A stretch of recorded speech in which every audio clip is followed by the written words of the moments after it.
ओम शांति। 10 मई 2025 के ईश्वरीय महावाक्य। पहले सुनते हैं आज की मुरली से होमवर्क। बाबा ने कहा, ज्ञान के पॉइंट्स को स्मृति में रखो तो खुशी रहेगी। तुम अभी स्वर्ग के गेट पर खड़े हो। बाबा मुक्ति जीवन मुक्ति की राह दिखा रहे हैं। अपनी ऊंची तकदीर बनाने के लिए जितना हो सके अशरीरी बनने का अभ्यास करना है। शरीर का भान बिल्कुल भूल जाए, किसी का भी नाम रूप याद ना आए, यह मेहनत करनी है। अपनी चलन का चार्ट रखना है, कभी भी आसुरी चलन नहीं चलनी है। और अब सुनते हैं महावाक्यों को विस्तार से। मुरली का सार। मीठे बच्चे, ज्ञान की पॉइंट्स को स्मृति में रखो तो खुशी रहेगी।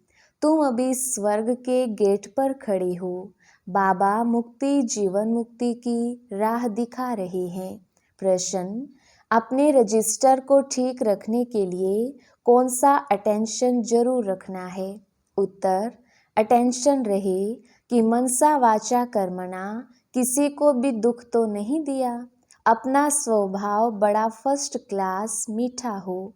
माया नाक कान पकड़कर ऐसा कोई कर्तव्य ना करा दे जिससे किसी को दुख मिले। अगर दुख देंगे तो बहुत पश्चाताप करना पड़ेगा, रजिस्टर खराब हो जाएगा। गीत, नैनहीन को राह दिखाओ। ओम शांति। बाप बैठ बच्चों को समझाते हैं। रास्ता बहुत सहज समझाया जाता है, फिर भी बच्चे ठोकरे खाते रहते हैं। यहाँ बैठे हैं तो समझते हैं हमको बाप पढ़ाते हैं, शांति धाम जाने का रास्ता बताते हैं। बहुत सहज है। बाप कहते हैं दिन रात जितना हो सके याद में रहो। वह भक्ति मार्ग की यात्रा टांगों की होती है, बहुत धक्के खाने पड़ते हैं। यहाँ तुम बैठे हुए भी याद की यात्रा पर हो, यह भी बाप ने समझाया है। दैवी गुण धारण करने हैं। शैतानी अवगुणों को खत्म करते जाओ। कोई भी शैतानी काम नहीं करो, इससे विकर्म बन जाता है। बाप आए ही हैं तुम बच्चों को सदा सुखी बनाने। कोई बादशाह का बच्चा हो तो वह बाप को और राजाई को देख खुश होगा ना। भल राजाई है, परंतु फिर भी शरीर के रोग आदि तो होते ही हैं। यहाँ तुम बच्चों को निश्चय है कि शिव बाबा आया हुआ है, वह हमको पढ़ा रही हैं। फिर हम स्वर्ग में जाकर राजाई करेंगे, वहाँ किसी प्रकार का दुख नहीं होगा। तुम्हारी बुद्धि में रचता और रचना का आदि मध्य अंत का ज्ञान है। यह ज्ञान और कोई मनुष्य मात्र की बुद्धि में नहीं है। तुम बच्चे भी अभी समझते हो कि आगे हमारे में ज्ञान नहीं था, बाप को हम नहीं जानते थे। मनुष्य भक्ति को बहुत उत्तम समझते हैं, अनेक प्रकार की भक्ति करते हैं। उनमें सब हैं स्थूल बातें, सूक्ष्म बात कोई भी नहीं। अभी अमरनाथ की यात्रा पर स्थूल में जाएंगे ना, वहाँ भी वह लिंग है। किसके पास जाते हैं मनुष्य कुछ भी नहीं जानते। अभी तुम बच्चे कहाँ भी धक्के खाने नहीं जाएंगे। तुम जानते हो हम पढ़ते ही हैं नई दुनिया के लिए, जहाँ ये वेद शास्त्र आदि होते ही नहीं। सत्युग में भक्ति होती नहीं, वहाँ है ही सुख। जहाँ भक्ति है वहाँ दुख है। यह गोले का चित्र बड़ा अच्छा है। स्वर्ग का गेट इसमें बड़ा क्लियर है। यह बुद्धि में रहना चाहिए। अभी हम स्वर्ग के गेट पर बैठे हैं, बहुत खुशी होनी चाहिए। ज्ञान के पॉइंट्स को याद करते तुम बच्चे बहुत खुशी में रह सकते हो। जानते हो अभी हम स्वर्ग के गेट में जा रहे हैं, वहाँ बहुत थोड़े मनुष्य होते हैं। यहाँ कितने ढेर मनुष्य हैं, कितने धक्के खाते रहते हैं। दान पुण्य करना, साधुओं पिछाड़ी भटकना कितना है, फिर भी पुकारते रहते हैं, हे प्रभु नैनहीन को राह दिखाओ। राह हमेशा मुक्ति जीवन मुक्ति की चाहते हैं। यह पुरानी दुख की दुनिया है, सो भी तुम जानते हो, मनुष्यों को पता ही नहीं। कलयुग की आयु हजारों वर्ष कह देते हैं तो बेचारे अंधकार में है ना। तुम्हारे में भी नंबरवार हैं, जो जानते हैं बरोबर हमारा बाबा हमको राजयोग सिखला रही हैं। जैसे बैरिस्ट्री योग, इंजीनियरिंग योग होता है ना, पढ़ने वाले को ही टीचर की याद रहती है। बैरिस्ट्री के ज्ञान से मनुष्य बैरिस्टर बन जाएगा। यह है राजयोग, हमारी बुद्धि का योग है परमपिता परमात्मा के साथ। इसमें तो खुशी का एकदम पारा चढ़ जाना चाहिए। बहुत मीठा बनना है, स्वभाव बड़ा फर्स्ट क्लास होना चाहिए। कोई को भी दुख ना मिले, चाहते भी हैं किसको दुख ना देवें, परंतु फिर भी माया नाक कान से पकड़ भूल करा देती है। फिर अंदर पछताते हैं हमने नाहिक उनको दुख दिया, परंतु रजिस्टर में तो खराबी आ गई ना। ऐसी कोशिश करनी चाहिए किसको भी मनसा वाचा कर्मणा दुख ना देवें। बाप आते ही हैं हमको ऐसा देवता बनाने। यह कभी किसको दुख देते हैं क्या? लौकिक टीचर पढ़ाते हैं, दुख तो नहीं देते हैं ना। हाँ, बच्चे नहीं पढ़ते हैं तो कोई सजा आदि देते हैं। आजकल मारने का भी कायदा निकाल दिया है। तुम रूहानी टीचर हो, तुम्हारा काम है पढ़ाना और साथ साथ मैनर्स सिखलाना। फिर पढ़ेंगे लिखेंगे तो ऊंच पद पाएंगे, नहीं पढ़ेंगे तो फेल खुद होंगे। ये बाप भी रोज आकर पढ़ाते हैं, मैनर्स सिखलाते हैं। सिखलाने के लिए प्रदर्शनी आदि का प्रबंध रचते हैं। सब प्रदर्शनी और प्रोजेक्टर मांगते हैं। प्रोजेक्टर्स भी हजारों लेंगे। हर एक बात बाप बहुत ही सहज कर बतलाते हैं। अमरनाथ की भी सर्विस सहज है। चित्रों पर तुम समझा सकते हो। ज्ञान और भक्ति क्या है? ज्ञान इस तरफ, भक्ति उस तरफ। उनसे स्वर्ग, उनसे नर्क बिल्कुल क्लियर है। तुम बच्चे भी जो पढ़ते हो यह बहुत सहज है, अच्छा पढ़ा भी लेते हो, परंतु याद की यात्रा कहाँ? यह है सारी बुद्धि की बात। हमको बाप को याद करना है, इसमें ही माया फतकाती है, एकदम योग तोड़ देती है। बाप कहते हैं तुम सब योग में बहुत कमज़ोर हो। अच्छे अच्छे महारथी भी बहुत कमज़ोर हैं। समझते हैं इनमें यह ज्ञान बड़ा अच्छा है, इसलिए महारथी हैं। बाबा कहते हैं घोड़े स्वार प्यादे हैं। महारथी वह जो याद में रहते हैं। उठते बैठते याद में रहें तो विकर्म विनाश होंगे, पावन होंगे। नहीं तो सजा भी खानी पड़ेगी और पद भी भ्रष्ट हो जाएगा। इसलिए अपना चार्ट रखो तो तुमको मालूम पड़ेगा।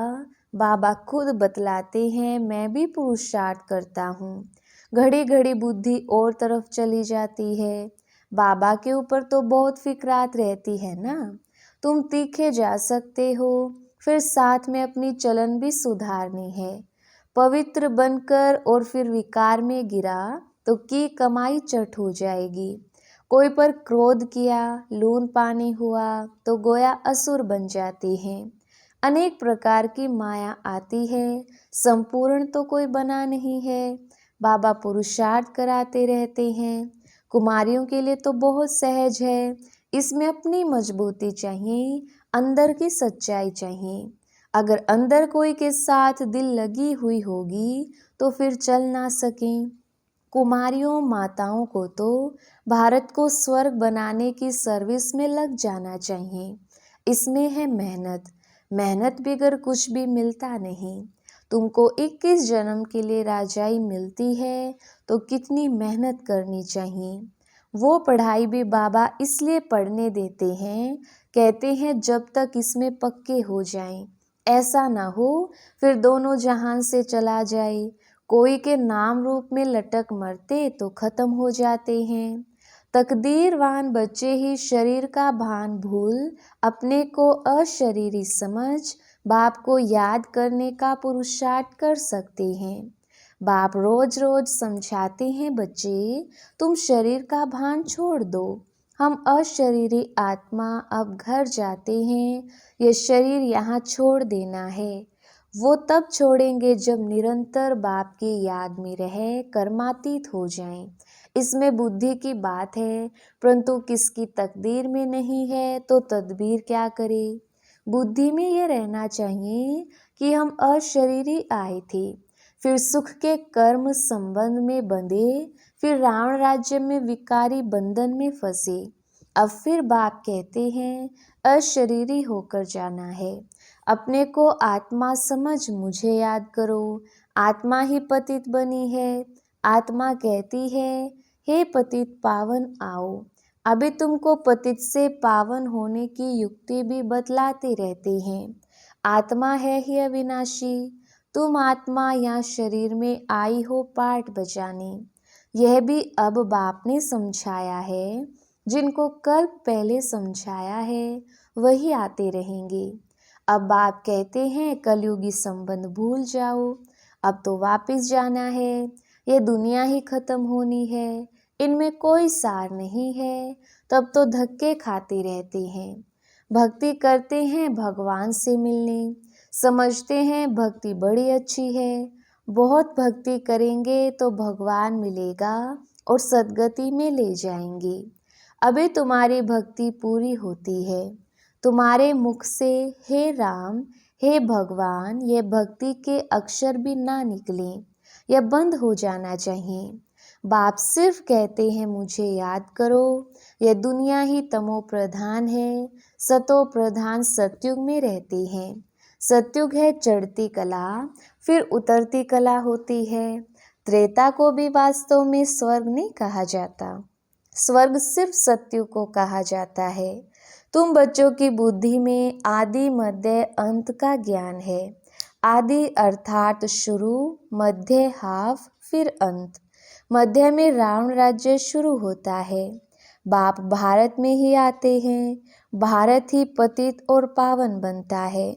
84 जन्म भी भारतवासी लेते हैं, बाकी तो नंबरवार धर्म वाले आते हैं। झाड़ वृद्धि को पाता है, फिर उस समय ही आएंगी। ये बातें और किसकी बुद्धि में नहीं होंगी। तुम्हारे में भी सब धारण नहीं कर सकते हैं। यह 84 का चक्र बुद्धि में रहे तो भी खुशी में रहे। अब बाबा आया हुआ है हमको ले जाने के लिए।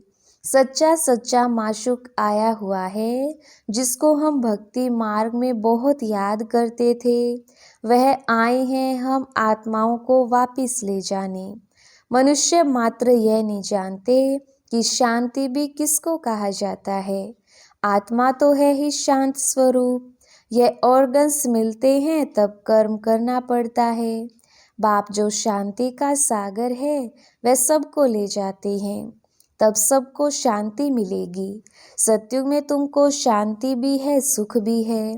बाकी सब आत्माएं चली जाएंगी शांति धाम। बाप को ही शांति का सागर कहा जाता है। यह भी बहुत बच्चे भूल जाते हैं, क्योंकि देह अभिमान में रहते हैं, देही अभिमानी होते नहीं। बाप शांति तो सबको देते हैं ना। चित्र में संगम पर जाकर दिखाओ, इस समय सब अशांत हैं। सतयुग में इतने धर्म होंगे ही नहीं, सब शांति में चले जाएंगे। वहाँ दिल भरकर शांति मिलती है। तुमको राजाई में शांति भी है, सुख भी है। सतयुग में पवित्रता, सुख, शांति सब है तुमको। मुक्ति धाम कहा जाता है स्वीट होम को। वहाँ पतित दुखी होंगे नहीं, दुख सुख की कोई बात नहीं। तो शांति का अर्थ नहीं समझते हैं। रानी के हार का मिसाल देते हैं ना। अब बाप कहते हैं शांति सुख सब लो, आयुष्मान भव। वहाँ कायदे अनुसार बच्चा भी होगा। बच्चा मिले उसके लिए कोई पुरुषार्थ नहीं करना पड़ता है। शरीर छोड़ने का टाइम होता है तो साक्षात्कार हो जाता है, और शरीर खुशी से छोड़ देते हैं। जैसे बाबा को खुशी रहती है ना, शरीर छोड़कर हम यह बनूंगा। अभी पढ़ रहा हूँ, तुम भी जानते हो हम सतयुग में जाएंगे। संगम पर ही तुम्हारी बुद्धि में यह रहता है, तो कितनी खुशी में रहना चाहिए। जितनी ऊंच पढ़ाई उतनी खुशी। हमको भगवान पढ़ाते हैं, एम ऑब्जेक्ट सामने है तो कितनी खुशी होनी चाहिए। परंतु चलते चलते गिर पड़ते हैं, तुम्हारी सर्विस वृद्धि को तब पाएगी जब कुमारियाँ मैदान में आएंगी। बाप कहते हैं आपस में एक तो लून पानी मत बनो, जबकि जानते हो हम ऐसी दुनिया में जाते हैं जहाँ शेर बकरी इकट्ठे जल पीते हैं। वहाँ तो हर एक चीज़ देखने से ही दिल खुश हो जाती है, नाम ही है स्वर्ग। तो कुमारियाँ लौकिक माँ बाप को बोलें, अभी हम वहाँ जाने की तैयारी कर रहे हैं, पवित्र तो जरूर बनना है। बाप कहते हैं काम महाशत्रु है। अब मैं योगिन बनी हूँ, इसलिए पतित नहीं बन सकती। बात करने की खड़ाई चाहिए। ऐसी कुमारियाँ जब निकलेंगी फिर देखना कितना जल्दी सर्विस होती है। परंतु चाहिए नष्टो मोहा। एक बार मर गई तो फिर याद क्यों आनी चाहिए। परंतु बहुतों को घर की, बच्चों आदि की याद आती रहती है। फिर बाप के साथ योग कैसे लगेगा। इसमें तो यही बुद्धि में रहे कि हम बाबा के हैं। यह पुरानी दुनिया खत्म हुई पड़ी है। बाप कहते हैं मुझे याद करो। अच्छा, मीठे मीठे सिकिलदे बच्चों प्रति माता पिता बाप दादा का याद प्यार और गुड मॉर्निंग। रूहानी बाप की रूहानी बच्चों को नमस्ते। हम रूहानी बच्चों की रूहानी बाप दादा को याद प्यार, गुड मॉर्निंग और नमस्ते जी। धारणा के लिए मुख्य सार। पहला पॉइंट, अपनी ऊंची तकदीर बनाने के लिए जितना हो सके अशरीरी बनने का अभ्यास करना है। शरीर का भान बिल्कुल भूल जाए, किसी का भी नाम रूप याद ना आए, यह मेहनत करनी है। दूसरा पॉइंट, अपने चलन का चार्ट रखना है। कभी भी आसुरी चलन नहीं चलनी है। दिल की सच्चाई से नष्टो मोहा बन भारत को स्वर्ग बनाने की सर्विस में लग जाना है। वरदान, माया के रॉयल रूप के बंधनों से मुक्त, विश्व जीत जगत जीत भव। विस्तार, मेरा पुरुषार्थ, मेरी इन्वेंशन, मेरी सर्विस, मेरी टचिंग, मेरे गुण अच्छे हैं, मेरी निर्णय शक्ति बहुत अच्छी है।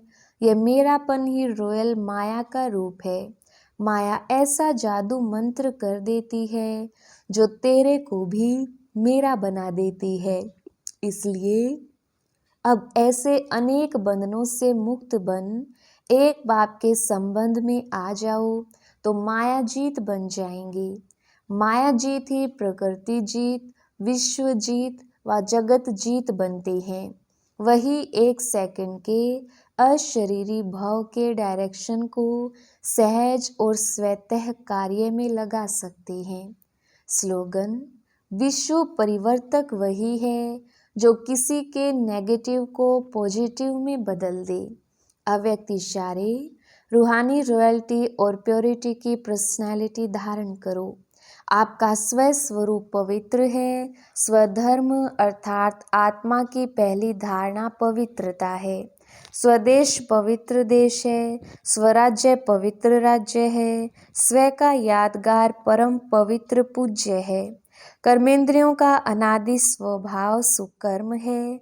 बस यही सदा स्मृति में रखो तो मेहनत और हठ से छूट जाएंगी। पवित्रता वरदान रूप में धारण कर लेंगी। अच्छा, ओम शांति।